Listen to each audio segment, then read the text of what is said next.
The 9th game you beat was The Evil Within. All right. Did this game meet your expectations? My expectations for this game were actually really low because I had heard nothing but bad things about it on the internet, which was surprising because I really like Shinji Mikami's work. Survival horror is my favorite single-player genre. Almost every one of my favorite survival horror games were made by Shinji Mikami or had something to do with Shinji Mikami. Either he was the director or he was the producer at Capcom. It was surprising to me how much hate this game got. When it came to good old games, man, I was so excited. I was surprised about how hard it was.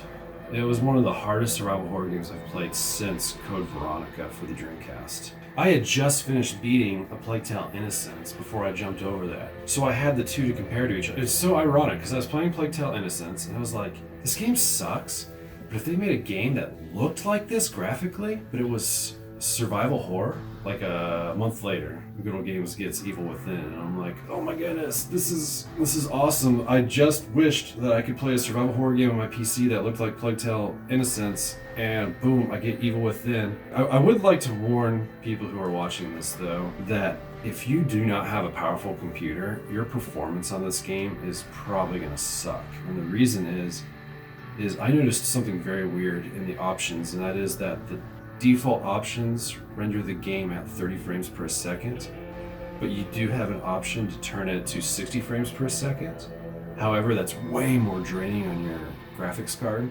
And I have a R9 390X, which isn't a state-of-the-line graphics card, but I mean, it can pack quite a punch if it needs to. What I noticed is that if you play the game on default 30 frames per second, your mouse would like ghost and stutter across the screen. So I'm sure that kind of hurt people's perception of the game. So I would highly recommend that if you're going to get this game on Good Old Games, that you make sure that you can play it at 60 frames per second and that you also play it in letterbox. Because if you play it full screen outside of letterbox, I was definitely having some weird stuttering and performance issues. Do you like the main character, Sebastian?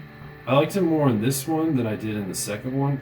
You play as Sebastian Castellanos, which I think is an awesome name. The thing is that the game isn't really about him, so he's not really fully developed. He's pretty much just a face that you play as, so you can kind of make him whoever you want him to be. The game's really about Ruvik, the villain, because the whole Evil Within has to do with Ruvik and his version of reality. The thing that I really liked about Evil Within is that Shinji Mikami definitely put gameplay first. Your decisions when you're upgrading Sebastian Castellanos, and a lot of people hate the game for this, but I think it's fantastic, matter so much that if you try to make him good at everything and spend all your jelly jars, that's what I like to call them, on individual skill points and try to just kind of make him a balanced character, you'll probably have to restart your game because it's that hard. The game does not reward you for putting points into whatever you want because every decision you make has consequences when upgrading his character. The totally first thing you should max out when playing this game is Castellanos' stamina. You'll have a guy coming at you with a chainsaw and he'll get, you might get 10, 15 yards dash ahead of him before you're out of breath. And oh man, that's so frustrating. It makes you so angry. So this game does require min-maxing. Max out his stamina. This is old school survival horror with modern day graphics. You have to conserve your ammo, you have to hide, you have to run away, you have to be resourceful. This isn't a perfect game at all. There was 2 times that I had to look up how to defeat a boss because it was just too hard and too cryptic to figure out what Shinji wanted. I've heard people complain about this one particular element, and it's valid.